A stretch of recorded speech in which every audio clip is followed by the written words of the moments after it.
Check this out, guys. It's the purpose audit. It's the first thing that we're going to do here in the Sober to Super program, and it's imperative. So, we're going to dive into what excites you. That's the goal, right? Hopefully, you're already excited. Hopefully, you're feeling like, maybe we're making some moves in the right direction. This program is going to enhance our perception of the direction that we want to be moving in, right? So, this is an important phrase: excitement. It's the clue to what we're going to pursue, or the clue to what you should pursue. Excitement is the clue to what you should pursue. And so we're going to go over this phrase and we're going to revisit it. And this is so good, because where does excitement come from, right? This is an important question. Where does excitement come from? It seems to come from what I consider our soul, right? It comes from inside. Some things excite certain people, and some things excite other people, and some things don't excite us, and we're like, I didn't even notice that, right? And meanwhile, other things catch our eye. So what we're doing here is we're going to really pay attention to what's catching our eye out there. And so this gives us all of the hints we need to start this program. And so we're going to develop our awareness of our excitement, right? The clue to what you should pursue. I was thinking, and I came up with this, this analogy or story, if you will, about the animal kingdom. And an important question I asked myself, I said, what animal represents purpose the most? Right? So I've got a few animals here. Is it a lion? They're kind of lackadaisical. They have bursts of energy. They're the king of the jungle, however you want to put it. And they hunt prey. Most of the time they're kind of lounging. It's like, sometimes it's like, is that purpose? We have bears, right? Bears, they hibernate a lot. They conserve energy well. They mate, they reproduce. That's all very cool. Then we have dolphins. Dolphins are very social. They seem to be having a good time. They are smart. And then you have salmon, Atlantic salmon. And then my jealousy of the Atlantic salmon started to grow as I had thought about them. And I thought, man, that's who has it figured out in the animal kingdom. Salmon, they do what's counterintuitive. They do this amazing feat of going upstream to perpetuate the salmon race.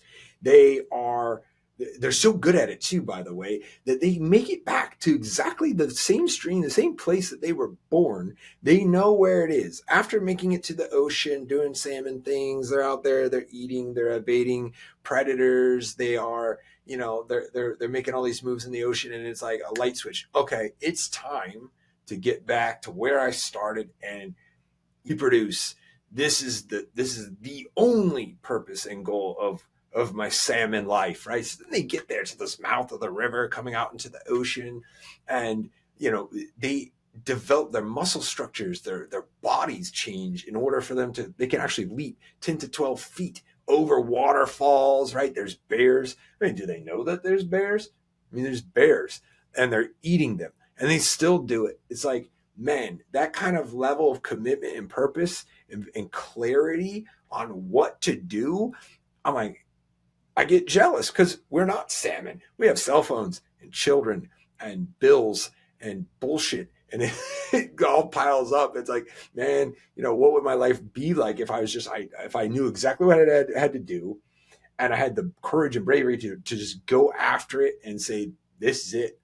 I'm doing it, or I might get eaten by a bear, but I don't care. This is my purpose, right? And so I get jealous of the salmon, and we can't obviously remove all the distractions. We can't, we're going to have issues. Life will happen, but we can be more like the salmon, and we're going to get there, right? We're going to get more like the salmon by adding clarity to our lives, and then maybe removing some distractions along the way. But we're going to get closer to a dialed in purpose. And meanwhile, we can watch as the salmon navigate the oceans and know what they're up against. Being in this program, and I like to think of myself, I think of myself asking these two questions.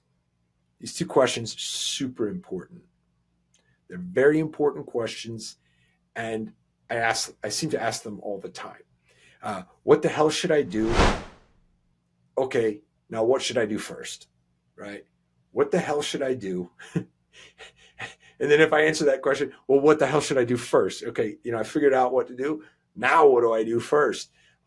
These questions hold people back. This is what keeps people from doing anything. So it's detrimental to what we desire. We desire this next level of life, a better quality of life, the next level of value in ourselves and amongst our family and friends. And so these two questions can freeze people. And being idle is what we cannot have that.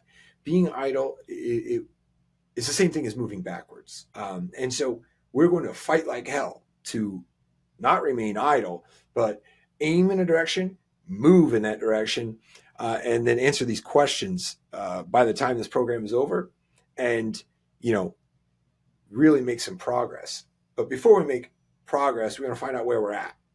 And again, we want some further clarity on what excites us, because what excites us is the clue to what we should pursue. Right? So I've created the purpose questionnaire. This is an audit. This is a questionnaire. It's a bunch of questions that will help gain clarity into what we need to be doing, or what we should be paying attention to.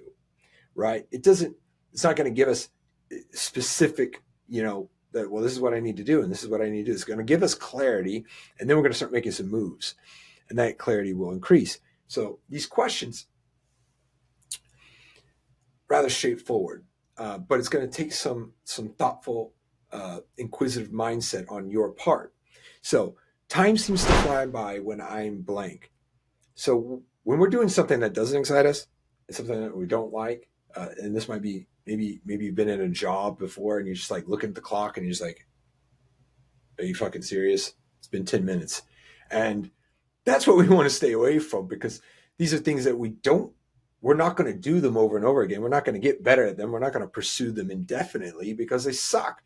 A nice little time, a nice little period of your life is like waiting at a stoplight. It's like time seems so slow. You think to yourself, oh, God, I've been here for like 5 minutes. In reality, it's been like 30 or 40 seconds. But because it sucks, it seems like it takes forever. But when time flies by, you're either hyper motivated or you're hyper excited. So if you look at the clock and it's been 2 hours and you can't believe it, oh my God, time's flying. You're either having fun or you're hyper motivated. This is an important thing to pay attention to. So we're going to fill this out as many times as you can. As many answers that you can put into this blank, do it. What was the last thing you did and thought, I crushed that? This is going to give us some insight into your gifts. Our gifts are what we do the best with the least amount of effort. I'll say it again. Our gifts are what we do the best with the least amount of effort. This is something to lean into. We are inclined, or we are gifted with certain abilities and certain natural tendencies. So when you are really good at something, that's a great sign that it's something we should pursue. What were the last 5 things that you Googled? Right. So it's like you're down the Google hole. You search something, you're like, oh, that's cool. Oh, wow. You go further. Maybe you were searching a trip, planning a trip. Maybe you were looking at different jobs and you were looking at different careers. Maybe you were looking at different hobbies. Maybe it was a purchase and you were Googling different items about a particular hobby or some kind of a endeavor, whatever it was that you had Googled, and then your brain wanted more and you're searching, right? You're searching. It's a Google search. So when you're doing that, and nobody's making you're desiring to search again, and I want to know more about that. This tells us something that you're excited about, and it's important to pay attention to. I admire blank people when they are blank. The admiration tells us about something that excites us. So say it's a dancer. I admire dancers when they are competing in a dance competition, or singers. I admire firefighters when they are helping others and saving lives. I admire actors when they are performing in movies. So you pay attention to what these different types of roles are, these different types of people. This is giving us some insight into your excitement. It's giving us some clues as to what you should pursue. I felt the best in my life when I would blank. This could be, I felt the best in my life when I would run track in high school. This could be, I felt the best in my life when I was doing community service at the hospital. I felt the best in my life when I was tracking my diet. I felt the best in my life when I was, on keto, whatever the hell it is that you think back to a period of time in your life and you think, man, I have never felt better than that time, man. Like I walked a little different, I held my head a little bit higher. That period of time in your life and doing whatever it was that you were doing tells us about the excitement is a little bit higher during that period of time. You might want to revisit that activity or the what was going on in your life. It's important. Again, as many as you got. It's not just one answer here. Nobody can beat me at blank. Nobody can beat me at blank. This is still revisiting our gifts. If you are just like, man, when I'm throwing darts, it's like I'm boom right in the bullseye. Nobody around me can touch me. I'm that good. This tells us something that we should lean into. So again, maybe you're just stellar at everything. Write them all down. Maybe you just can't be beat at all, which is a pretty cool gift. Right? I'm never late for blank.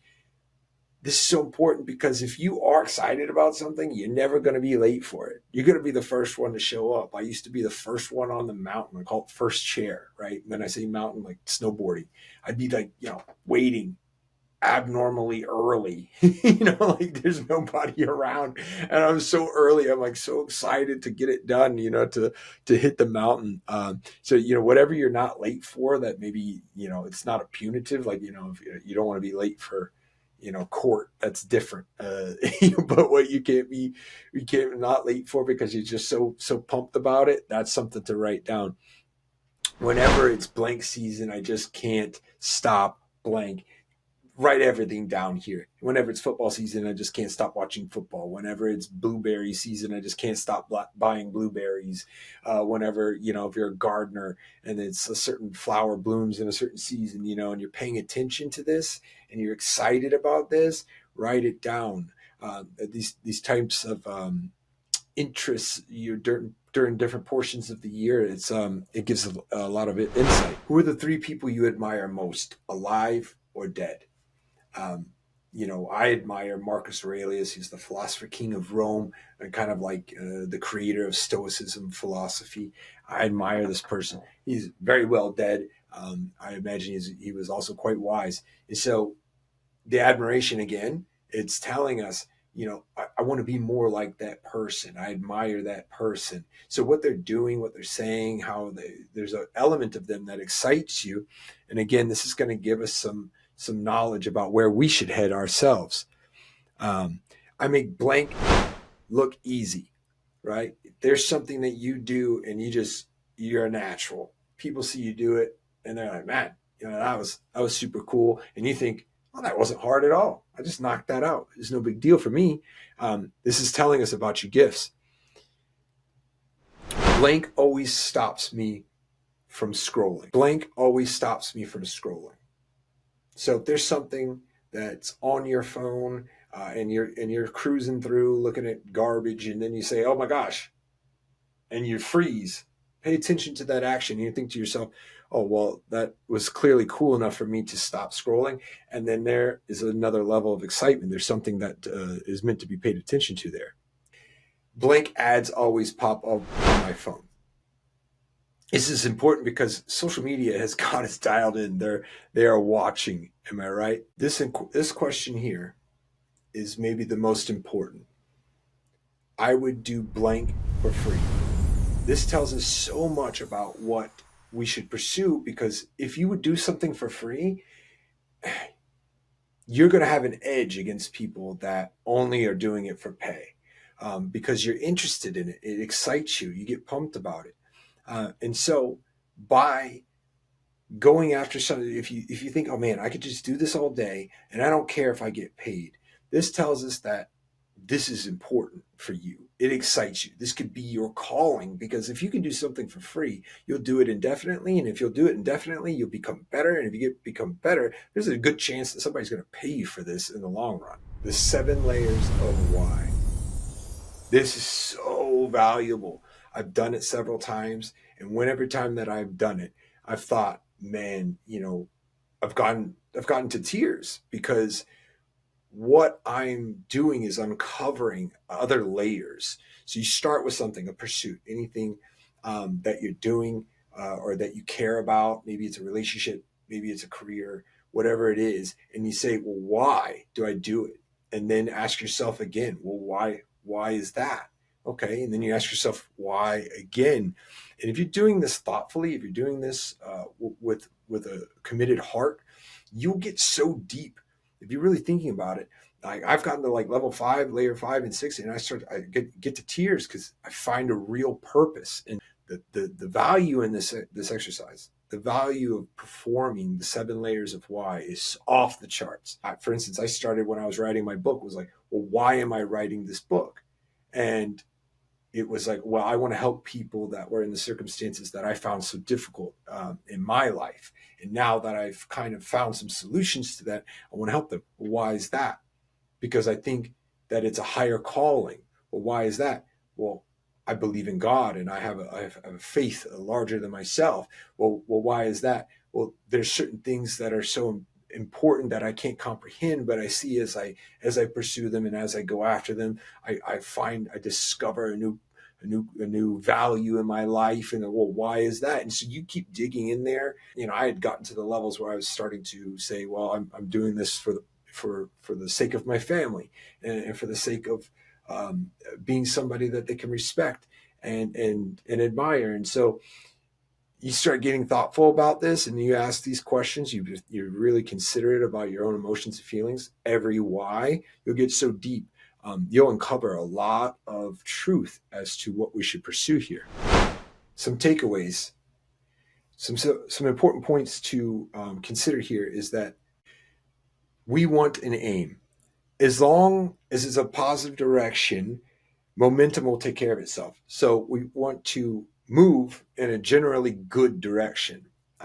And moving backwards is always a possibility, and being idle is the same as moving backwards. So we want to aim positively and move towards that in that particular direction. So choose and make a move. Make a choice, start. Make some movement. Things will start to become clear as we move forward. So being idle, again, is the enemy here.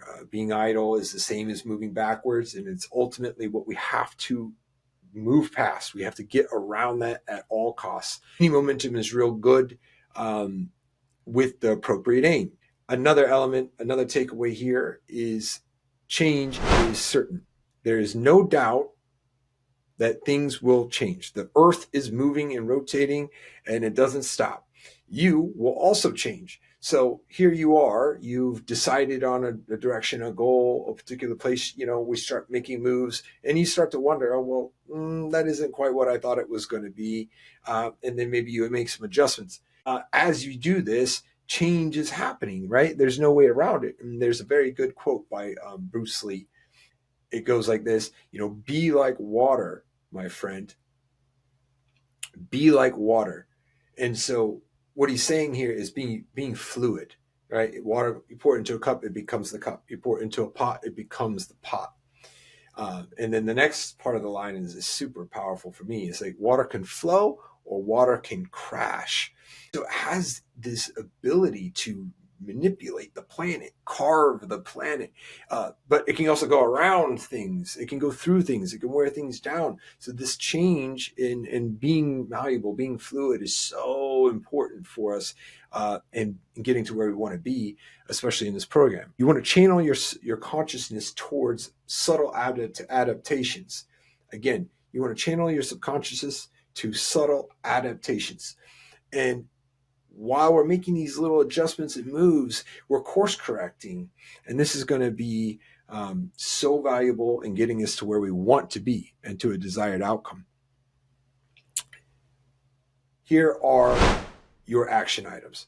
Here are 3 steps, 3 things that need to happen at the end of the purpose audit, right? Try something new. Look at what you've discovered about yourself and your excitement. Pick something you've never done before and go do it. If it's like, oh, that looks kind of cool, maybe I could try that. Do it. Try something new. This, you don't have to, like, in time, you'll try many things that are new, and hopefully we'll stumble upon the thing, that's the idea. And so trying new things gives you some insight into what that thing might be. It could be guitar lessons. It could be skydiving. It could be a lot of things. But trying something new, imperative. Have to do it. Part 2 of your to-do list, action steps here at the end of this purpose audit, is develop something you believe you have a knack for, something that you already are all right at. Try and get better. If you try and get better at something and it comes easily for you to get better, here we have something. We've discovered something. Maybe we want to lean into that. And then by further developing, maybe you're not putting all your eggs in one basket, but again, we're uncovering and we're gaining clarity as to what purpose or what direction we need to head and move into. Pick something specific. Part 3 of your to-do list here at the end of the purpose audit. Pick something specific and move toward it. Right? A nice little phrase that I really enjoy that comes on the back end of this third to-do step here is, if you aim at the moon and you miss, you still end up amongst the stars. You pick something specific. We gun for it. We're headed right for this thing. If you don't quite get there, and there's a good chance you may not, you might change your mind. You don't want to be there. So if we are moving towards something specific, we're still gaining movement, learning, making adaptations, and headed in a right direction, or a positive direction. We're headed in a positive direction.